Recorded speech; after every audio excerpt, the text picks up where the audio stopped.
রব্বুল আলামিন আমাদের রব্বুল আলামিন। পড়েন, রব্বুল আলামিন আমাদের রব্বুল আলামিন।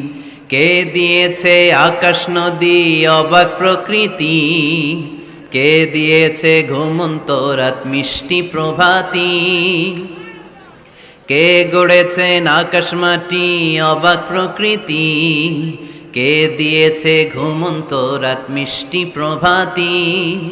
বিশ্ব নিখিলকার ইশারার ক্ষমতার অধীন, বিশ্ব নিখিলকার ইশারার ক্ষমতার অধীন।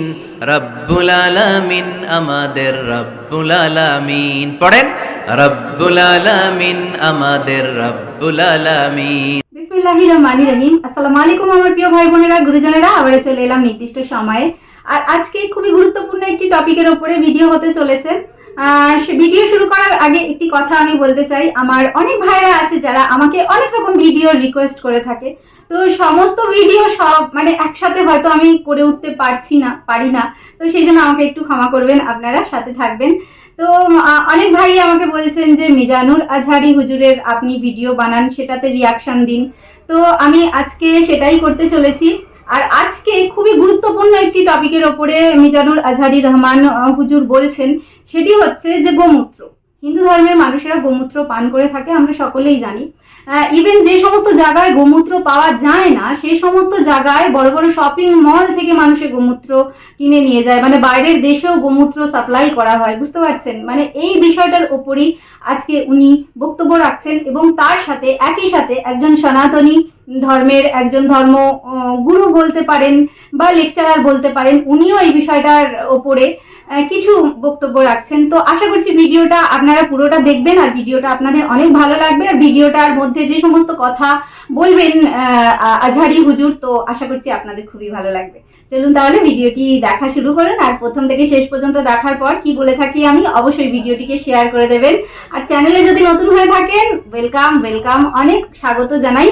অবশ্যই মনে করে সৌমিয়াদির চ্যানেলটিকে সাবস্ক্রাইব করে বেল আইকনটি ক্লিক করে যাবেন, যাতে সৌমিয়াদির সাথে জুড়ে থাকতে পারেন। আর যখনই আমি নতুন কোনো ভিডিও আপলোড করব, সঙ্গে সঙ্গে আপনাদের কাছে নোটিফিকেশন পৌঁছে যায়। চলুন তাহলে এবার শুরু করি আজকের ভিডিও। হিন্দু ধর্মের প্রতি শ্রদ্ধা রেখেই বলছি, তাদের ধর্মে একটা বিধান আছে যে আপনি ভালো হিন্দু হতে চাইলে আপনাকে গোমূত্র পান করতে হবে, গরুর পেশাব পান করতে হবে। এবং অবাক করা কাণ্ড, তারা ইন্ডিয়া থেকে এটাকে রপ্তানি করে ইউরোপ আমেরিকাতেও পাঠায়। কারণ ইউরোপ আমেরিকার যে হিন্দুরা আছে, সেখানকার সুপার স্টোর থেকে, শপিং মল থেকে ওইটা কিনে কিনে পান করে। আপনারা যদি বলে এই যে 1 বোতল নিয়ে আসছি গরুর পেশাব, এটা খাইলে তোর 1 কোটি টাকা দিব, খাইবেন? আমি কমু তুই নিয়ে আইসোস, তুই খা, ঠিক কিনা? ইসলাম ধর্মের মন্দিরটাকে কি বলে ওরা? মসজিদে কোনোদিন তাস খেলতে দেখেছেন? কেউ দেখেছেন? হ্যাঁ কি না? আমাদের হিন্দু সনাতন ধর্মের কালী মায়ের মন্দির দেখুন, ভোলানাথের মন্দির দেখুন, সেখানে কি হয়? ক্লাব ঘর। মন্দিরটা ক্লাব ঘর। পবিত্রতা ভক্তিমূলক জায়গা বলে কিছু নেই, আছে? এটা অন্য ধর্মে চলে যান দেখি, আপনি মন্দিরে তাস খেলবেন? আছে কোন ধর্মে? একমাত্র আছে সনাতন ধর্মে। এগুলো বলতে গেলে খারাপ, যে বলবে সে খারাপ, বাজে বকছি।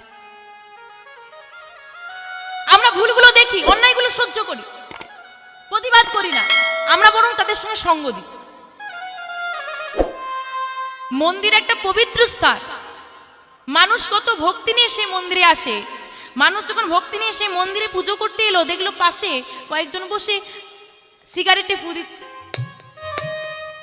আবার বাবা এখন ভোলানাথের মন্দিরে বসে যদি সিগারেটে ফু দেয় বা অন্য কিছু খায়, আরে বাবার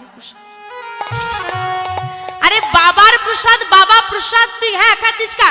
বাবা বিষ খেয়েছিল, সেটাও খেয়ে দে, আমরা এনে দিচ্ছি, পয়সা তোকে দিতে হবে। ভোলানাথ বিনা পয়সায় পেয়েছিল না, তোকেও বিনা পয়সায় দেবো, খেয়ে দেখা। বাবা সর্বদা কৃষ্ণ নাম করতো, তুই গা। বাবা বাঘ জল পড়তো, তুই পর। বাবা শ্মশানে থাকতো, তোর মতো রাজপ্রাসাদে থাকতো না, সেখানে তো গিয়ে থাক। কবে শিখবে আমাদের ধর্ম? কবে জাগবে মানুষের চেতনা? অচেতন আমরা। আমাদের গৌর হরির নামটা কি বাবু? চৈতন্য। নামটা কত সুন্দর, নামটার অর্থ কি? এই নামটার মানে কি? চৈতন্য। যার কথা আস্বাদন করলে জীবের চেতনা জাগ্রত হয় তিনি হলেন চৈতন্য। গৌর হরি জীবের চেতনা জাগ্রত করার জন্য ধুলাই গড়াগড়ি দিয়েছিল। বাবা এখনকার মানুষদেরকে ধুলাই গড়াগড়ি দিতে হবে না, সাধুগুরু বৈষ্ণবের চরণে মাথা নত করতে বললে কে কোথাকার বাবাজি এসেছে আমি কেন প্রণাম করতে যাব? এটা হচ্ছে একটা বাজে স্বভাব আমাদের সনাতন ধর্ম।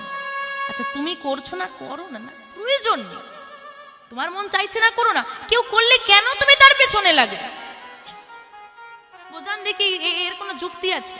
এই রোগের কোনো ঔষধ আছে? কোনো ওষুধ নেই।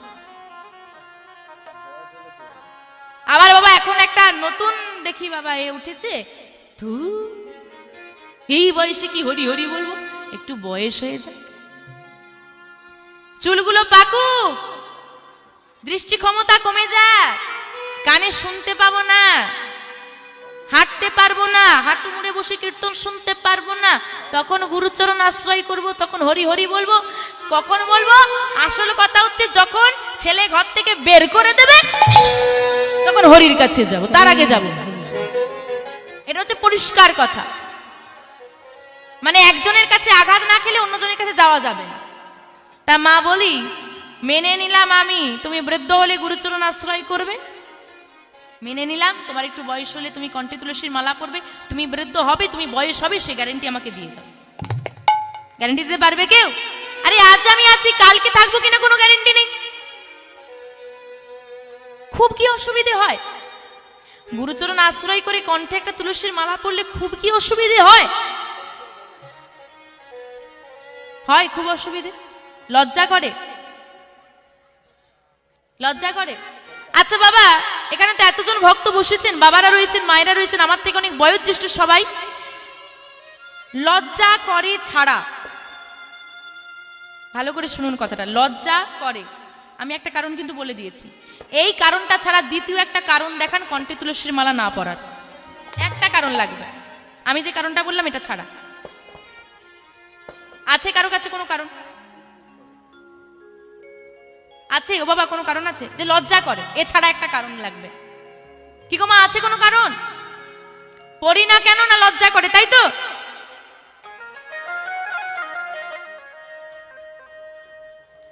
এবার বলি মা, দোষটা তোমার নয়, দোষটা তোমার মায়ের।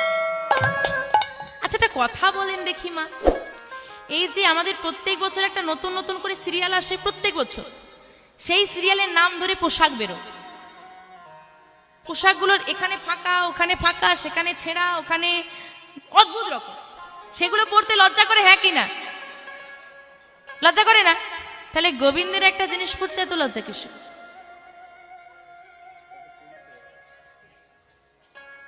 লজ্জাটা করার একটাই কারণ, তোমার মা এর জন্য দোষী।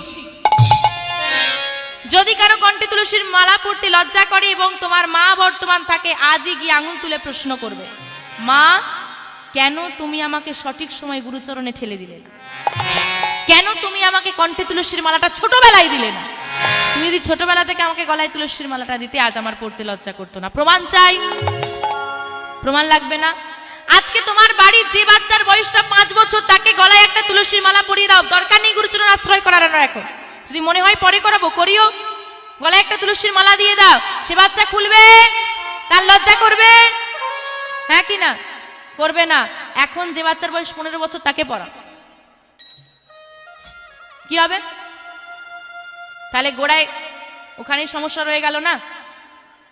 কিন্তু যার আজকে বয়স 5 বছর তাকে পড়িয়ে দাও, সে যখন 15 বছর হবে তার কিন্তু ওটা পড়ে থাকতে আর লজ্জা করবে না, সে একটা অভ্যাসে চলে আসবে। তার মানে গড়াতেই সমস্যা। আমি আগেই বললাম যে তোমার ছেলেটাও তোমাকে ছোটবেলায় এমন করে ভালোবাসতো, বড় হয়ে গিয়ে আর ভালোবাসে না, তার মানে তোমার শিক্ষায় গাফিলতি রয়ে গেছে। আমরা সন্তানদেরকে মানুষ করি বাবা, আজকে অনেক মায়েরা আছে যারা বলেন যে বাবা আমার ছেলেটা ভালো নয়, আমার ছেলেটার সঙ্গ খারাপ, আমার ছেলেটা, দিদি তোমার বাড়ির ছেলেটা সাধু হয়েছে, তোমার ছেলেটা ভক্ত হয়েছে, আমার ছেলেটা দেখো ছাই পাশ গিলে রাতেবেলা বাড়ি ফেরে। এরকম অনেক মা আছেন। একটা কথা মনে করুন তো মা, আজকে প্রত্যেকটা বাড়ির কথা আমি বলছি, এখানে যত মা বসেছে আছেন, যতদের যতগুলো মায়ের বাড়িতে বাচ্চা আছে মিলিয়ে নি, প্রত্যেকের গল্প এটা, প্রত্যেকের গল্প। আমরা একটা বাচ্চাকে টাইমে ঘুম থেকে তুলি, টাইমে খাওয়াই, টাইমে স্কুলে পাঠাই, টাইমে বাড়িতে পড়তে বসাই, টাইমে খেলতেও দিই। যদি সকালবেলায় উঠে কোনো বাচ্চা স্কুলে যেতে না চায়, আমরা কি করি? মায়েরা কি করেন? মারেন। এই রে, আচ্ছা পড়তে না বসলে কি করেন? সন্ধ্যাবেলা পড়তে বসছে না, কি করবেন? ছড়ি নিয়ে বসবে। আচ্ছা চলো বিকেল বেলায় ছেলেদেরকে একটু খেলতে হয়, খেলতে দেন তো সবাই? তাহলে ভেবে দেখুন, খাওয়ার টাইম ফিক্সড, স্কুলে যাওয়ার টাইম ফিক্সড, তাই তো? খেলার টাইম ফিক্সড, রাতে ঘুমানোর টাইম ফিক্সড, পড়তে যাওয়ার টাইম ফিক্সড।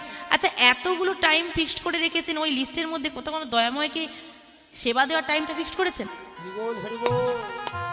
আছে কারো লিস্টে যে তোমাকে এই টাইমে স্কুলে যেতে হবে মানে যেতে হবে?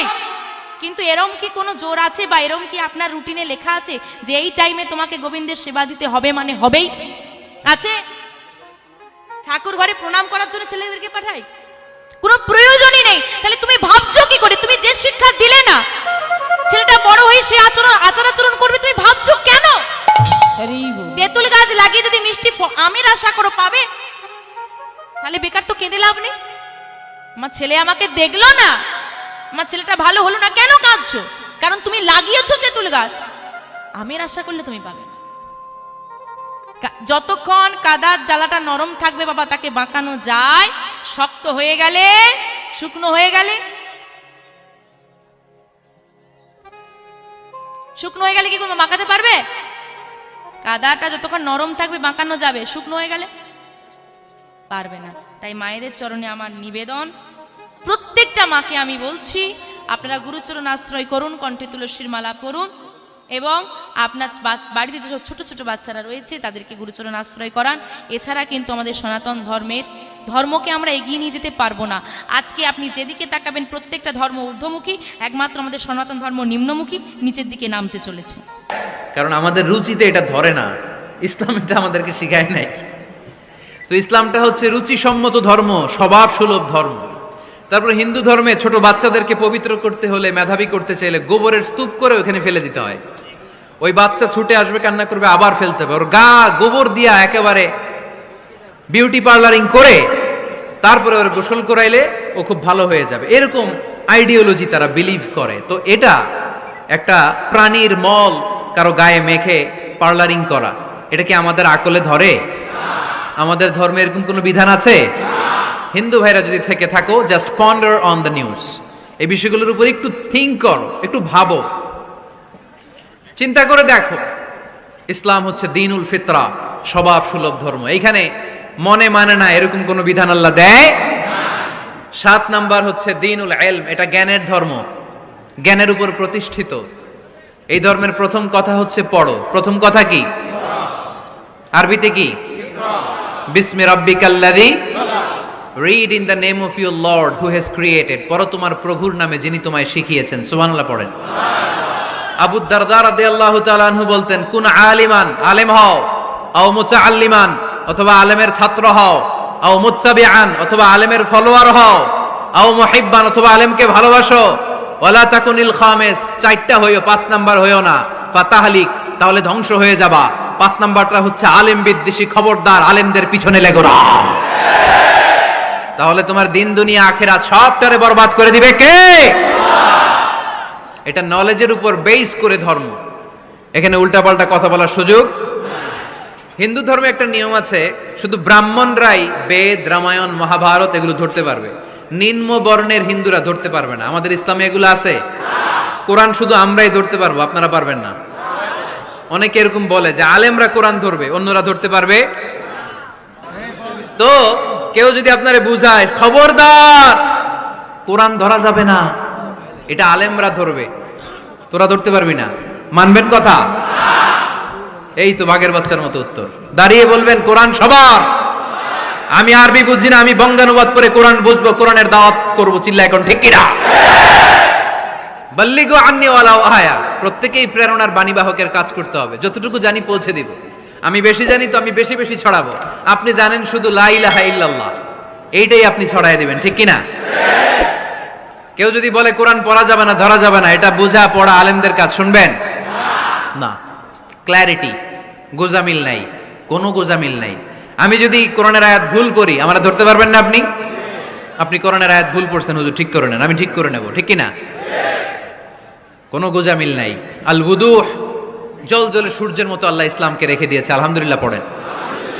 এই ইসলামের বিজয়কে কেউ ঠেকায় রাখতে পারবে?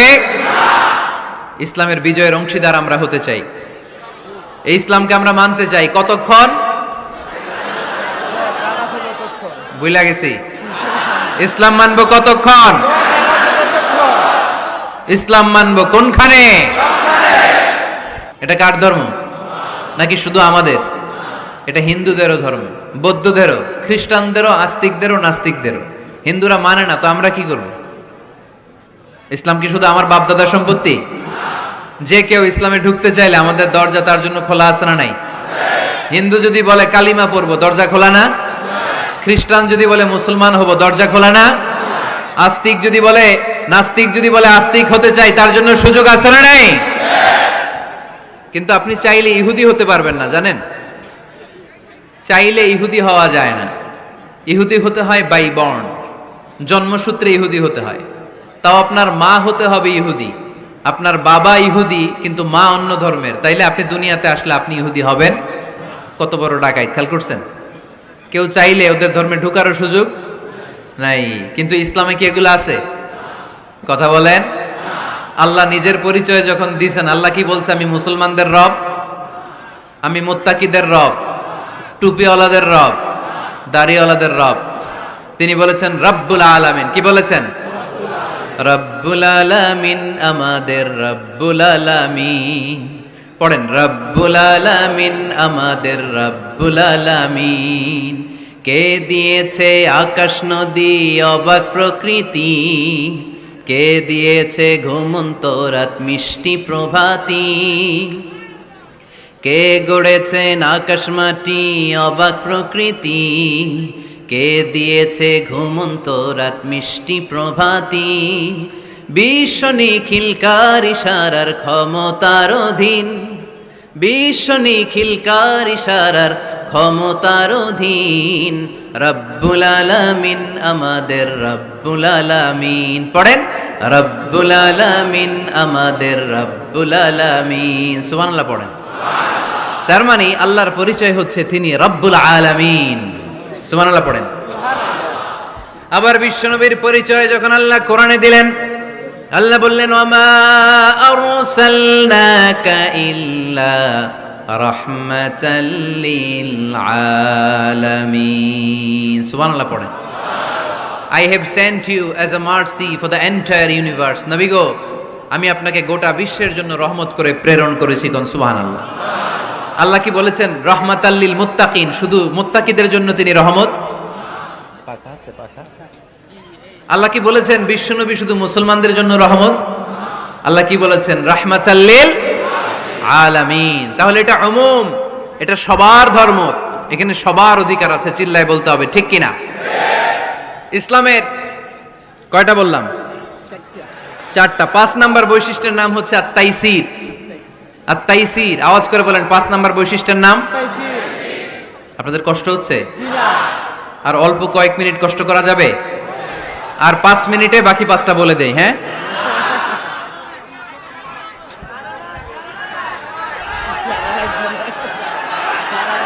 সারা রাত, সারা রাত আপনারা থাকেন, আমার একটু জায়গা করে দিন এদিক দিয়ে। আমি এমপি সাহেবরে নিয়ে এদিক দিয়ে চলে যাব। তাহলে 5 নাম্বার বৈশিষ্ট্যের নাম হচ্ছে আত-তাইসির। চিল্লায় বলেন, কি নাম? তাইসির মানে সহজ। তাইসির মানে ইসলাম কঠিন না সহজ? জোরে বলেন। ইউরিদুল্লাহু বিকুমুল ইউসরা ওয়ালা ইউরিদু বিকুমুল উসর। আল্লাহ তোমাদের জন্য সহজ চায়, কঠিন চায় না। ওমা জাআলা আলাইকুম ফিদ-দীনি মিন হারাজ। আমাদের দ্বীনে, ইসলাম ধর্মে কোনো কাঠিন্যতা নাই ভাই। আপনার পাশের ঘরের হিন্দু ভাইটার সাথে যখন কথা বলবেন, প্রথমেই বলবেন ইসলাম খুব কঠিন, নাকি? কি বলবেন? কি বলবেন? সহজ। কতটা সহজ দেখেন। দাঁড়িয়ে নামাজ পড়া কি ফরজ, দাঁড়াতে না পারলে বসে নামাজ পড়লে কবুল করবে কে? অজু করে নামাজ পড়া কি ফরজ। পানি নাই, তায়াম্মুম করলে কবুল করবে কে? বিয়েতে মোহরানা দেওয়া কি ফরজ? এখন মোহরানা নাই, এক সাহাবী বললে ইয়া রাসূলুল্লাহ বিয়ে করব। বিশ্বনবী সাল্লাল্লাহু আলাইহি ওয়াসাল্লাম বললেন মোহরানা আছে? নাই। কি আছে? কই কিচ্ছু নাই। তো কিচ্ছু না থাকলে বিয়ে করবা কেমনে? কোরআন পারো? সাহাবী রাদিয়াল্লাহু আনহু বললেন পারি। এক মেয়েকে বললেন তুমি পারো? কয় না পারি না। বিশ্বনবী বললেন আসো বিয়ে পড়াই দে। দুজনের বিয়ে পড়াই দিলেন। বিয়ে শেষে বললেন মা, তোমার স্বামীর পার্থিব জগতের কোনো সম্পদ নাই যেটা দিয়ে মোহরানা আদায় করবে। তুমি কোরআন পারো না, কিন্তু তোমার স্বামী সাহাবী কোরআন পারে। সে প্রতিদিন আর রাতে তোমাকে একটু একটু করে কোরআন শিখাইয়া দিবে, এটাই মা তোর বিয়ের মোহর। ইসলাম খুব কঠিন না? আমরা কঠিন বানাইছি মৌলবীরা, ঠিক কিনা? কেউ যদি ইসলামকে কঠিন ভাবে আপনার কাছে উপস্থাপন করে, বাগের বাচ্চার মতো দাঁড়িয়ে বলবেন লা ইউকাল্লিফুল্লাহু নাফসান ইল্লা উসআহা, আল্লাহ সাধ্যের বাইরে কারো উপর কোনো নিয়ম চাপায় দেয় না। জোরে কোন ঠিক কিনা? ইসলাম সহজ, এতদিন করে কঠিন বানায় রাখছে আপনাদের কাছে, কঠিন কঠিন করে প্রেজেন্ট করেছে ইসলামকে, কঠিন বানাইছে আর কিলাকিলি শিখাইছে। কিলাকিলির দিন শেষ, আর আমরা কিলাকিলি করতে চাই না, আমরা চাই ঐক্য। চিল্লায় বলো ঠিক কিনা? কিলাকিলির দিন শেষ, গোজামিলের দিন শেষ, ভুল বুঝানোর দিন শেষ। জনগণ সচেতন, জনগণের ধোকা দেয়া চলবে সহজ, ইসলাম সহজ। আল্লাহ রাসূল সাল্লাল্লাহু আলাইহি ওয়াসাল্লাম বললেন ইয়াসসিরু ওয়ালা তুআসসিরু, সহজ করো, কঠিন করো না। মুআয ইবনে জাবালকে ইমাম বানালেন, উনি মাগরিবের নামাজে সূরা বাকারা ধরছেন, কোরআনের সবচেয়ে ছোট সূরা। বড় সূরা?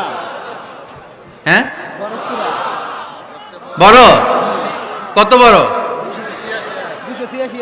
286 আয়াত, অনেক বড় সূরা। কারণ মাগরিবের নামাজে যদি এটা ধরে, পিছনে হচ্ছে কর্মচারী সাহাবী যারা খেজুর বাগানে কাজ করতেন, এক সাহাবী রাগে নামাজ রাইখা চলে গেছে, রাগে নিজে নিজে একা একা বারান্দায় নামাজ পড়ে বিশ্বনবীর কাছে বিচার, direct action. Action action, indirect না, এটা কি অ্যাকশন? ডাইরেক্ট বড় হুজুরের কাছে যে বলে ইয়া রাসূলুল্লাহ কেমন ইমাম পাঠাইছেন, মাগরিবে বাকারা দিয়া ধরছে। বিশ্বনবীর চেহারাটা আগুনের গোলার মতো লাল হয়ে গেল। ইমামকে ডেকে পাঠালেন, কারণ লোকজন তো কিছু করতে পারবে না, এটা তো বিশ্বনবীর অ্যাপয়েন্ট করা ইমাম। যিনি অ্যাপয়েন্ট করেছেন তার কথা ছাড়া এখানে সভাপতি আজকে বলল আপনি ইমাম, কালকে বলল আপনি নাই, এরকম ইমাম নাকি? বিশ্বনবী অ্যাপয়েন্ট করেছেন। বিশ্বনবী ডেকে পাঠালেন, তার সাথে কথা বলতে যে বিশ্বনবীর চেহারাটা আগুনের গোলার মতো লাল হয়ে গেল। রেগে মেগে বিশ্বনবী বললেন আফাত্তানুন আনতা ইয়া মুআয, মুআয তোমার কি ফিতনা বাজানোর জন্য এখানে ইমাম বানায় পাঠাইছিলাম? খবরদার, যখন মানুষের ইমামতি করবা, ইদা আম্মাল তুমি যখন ইমামতি শুরু করবা, ফালিয়ুখাফফিফ, সেজন্য সালাতটারে ছোট করে, সেজন্য বড় না করে। ফাইন্না ফীহিমাল মারিদ ওয়াল মুসাফির, কেননা তোমার পিছনে অনেক মুসাফিরও দাঁড়াইতে পারে। আমি যাচ্ছি এখান থেকে আরেক দিকে, দেখলাম মাগরিবের নামাজ শুরু হয়েছে, ভাবলাম সফর যেহেতু শুরু করছি, নামাজের সময় নামাজটা পড়েই যাই, তো আমি ঢুইকা দেখি বাকারা দিয়ে ধরছে উনি, তা আমি পড়তে পারবো? বিষ্ণু বললেন তোমার পিছনে মুসাফির দাঁড়াতে পারে, মারিদ অসুস্থ দাঁড়াতে পারে, জাল হাজা হাজতওয়ালা লোক দাঁড়াইতে পারে। ছোট করে নামাজ পড়ায় মুআয, ছোট করে। ইয়াসসিরু মুআয, দোহাই লাগে ইসলামটারে সহজ করে রিপ্রেজেন্ট করবা। ওয়ালা তুআসসিরু, কঠিন করো না। বাশশিরু, সুসংবাদ দিও মুআয, ওয়ালা তুআসসিরু, কঠিন করো না। সুবহানাল্লাহ পড়েন। তো এই হাদিসগুলো থেকে আমরা কি বুঝলাম? সহজ না কঠিন? আর কোনোদিন কেউ কঠিন বললে শুনবেন? আওয়াজ করে বলবেন ইসলাম সহজ। চিল্লায় বলেন ঠিক কিনা? 6 নাম্বার, ইসলামটা হচ্ছে দ্বীনুল ফিতরা। আওয়াজ করে বলেন দ্বীনুল ফিতরা, আরো জোরে দ্বীনুল ফিতরা। আর 5 মিনিটের মধ্যে শেষ করবো ইনশাআল্লাহ। আওয়াজ করবেন না, ডিস্টার্ব করবেন না, তাড়াতাড়ি শেষ করতেছি। দ্বীনুল ফিতরা মানে এটা ফিতরাতি ধর্ম, স্বভাব সুলভ ধর্ম, সুইটেবল রিলিজিয়ন। ইসলামটা পরিবেশ বান্ধব ধর্ম। পরিবেশ বান্ধব বলে একটা কথা আছে, নাম শুনছেন? রাইট, এটা পরিবেশ বান্ধব ধর্ম, রুচিসম্মত। ফিতরাতুল্লাহিল্লাতী ফাতারান নাসা আলাইহা, আল্লাহ নিজের ফিতরতে ইসলামকে তৈরি করেছেন, তাই এটা স্বভাব সুলভ। মানে আমাদের সাথে এটা ইসলামকে মানতে, জানতে, বুঝতে, বুঝাতে সহজ, খুব সুইট করে। ইসলামের এমন কোনো বিধান নাই যেটা আমাদের খারাপ লাগে। জোরে কোন ঠিক কিনা? তো বন্ধুরা, আশা করছি আজকে যে টপিকের উপরে কথা বললেন মিজানুর আজহারি রহমান হুজুর এবং হিন্দু সনাতনী মহিলা উনি, আশা করছি আপনাদের খুব ভালো লেগেছে। আর হিন্দু সনাতনী মহিলা উনি যে বলেছেন কথাগুলো একদম 100% খাঁটি কথা বলেছেন, একদম ঠিক কথা বলেছেন। তো কেমন লাগলো অবশ্যই কমেন্ট সেকশনে আপনাদের মতামত জানাবেন। ভিডিওটা কেমন লাগলো আপনাদের, আর একটি লাইক করে ভিডিওটা কিন্তু শেয়ার করে দিতে ভুলবেন না। আজকে এ পর্যন্তই, পরবর্তী নতুন ভিডিওতে আবার দেখা হবে। আল্লাহ হাফেজ।